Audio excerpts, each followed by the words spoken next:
गहलोत सरकार के 2 साल के कार्यकाल में नगरीय विकास और स्वायत्त शासन क्षेत्र में भी अभूतपूर्व काम हुए हैं।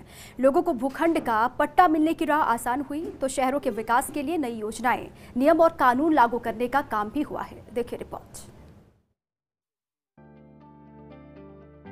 मुख्यमंत्री अशोक गहलोत अपने तीसरे कार्यकाल के 2 साल पूरे करने जा रहे हैं। इन 2 सालों में नगरीय विकास और स्वायत्त शासन क्षेत्र पर भी काफी फोकस किया गया। मंत्री शांति धारीवाल के नेतृत्व में अधिकारियों ने मंथन कर लोगों को भूखंड का पट्टा देने में आ रही दिक्कतों को दूर किया। वहीं शहरों के नियोजित विकास के लिए भी कदम उठाए। सरकार का रिपोर्ट कार्ड नियमन और नियोजित विकास की खोली राह। 17 जून 1999 के बाद बनी अवैध कॉलोनियों के नियमन का रास्ता खोला। अवैध कॉलोनियों के नियमन के लिए दरें भी निर्धारित की। इन कॉलोनियों में होटल, मोटेल, रिसोर्ट, स्कूल के नियमन की भी छूट दी। कलेक्टर द्वारा किए गए भू रूपांतरण के तहत निर्माण को अवैध नहीं माना। ऐसे मामलों के नियमन के लिए सरकार ने नीतिगत आदेश जारी किए। जयपुर की पृथ्वीराज नगर योजना के नियमन की दिक्कतों को किया दूर। जेडीए की ओर से योजना की कॉलोनियों के पट्टे जारी किए गए।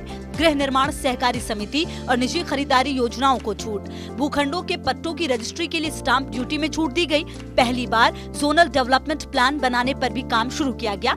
सरकार ने टाउनशिप नीति में बड़े बदलाव किए। भू रूपांतरण के लिए सड़क की न्यूनतम चौड़ाई 12 मीटर की।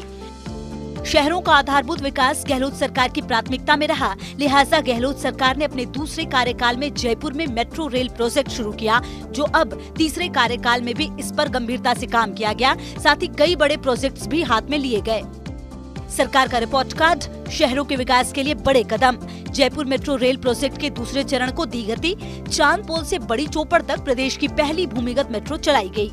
700 करोड़ की लागत से जेडीए के 9 बड़े प्रोजेक्ट को मंजूरी दी। जयपुर में कई एलिवेटेड रोड, फ्लाईओवर, अंडरपास प्रस्तावित किए। जयपुर, जोधपुर और कोटा के लोगों को बड़ी राहत दी। इन शहरों में लोगों की सुविधा के लिए 2 निगम बनाए। जयपुर वॉल सिटी यूनेस्को की विश्व धरोहर में शामिल हुई।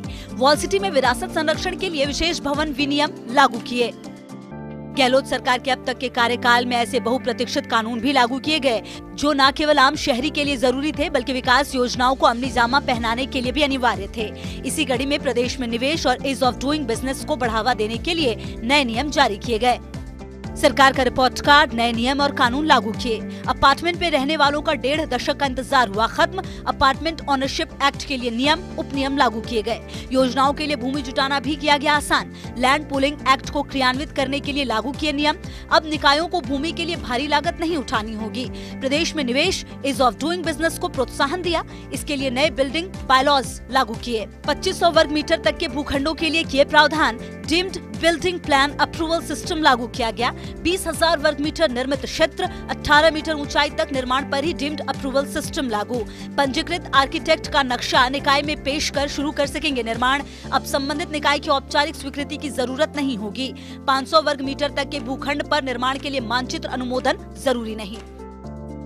गहलोत सरकार शहरी लोगों को राहत देने के लिए हर संभव प्रयास कर रही है। इसके लिए चाहे नए नियम कानून लागू करने हो या बड़ी विकास योजनाओं को मंजूरी देना हो।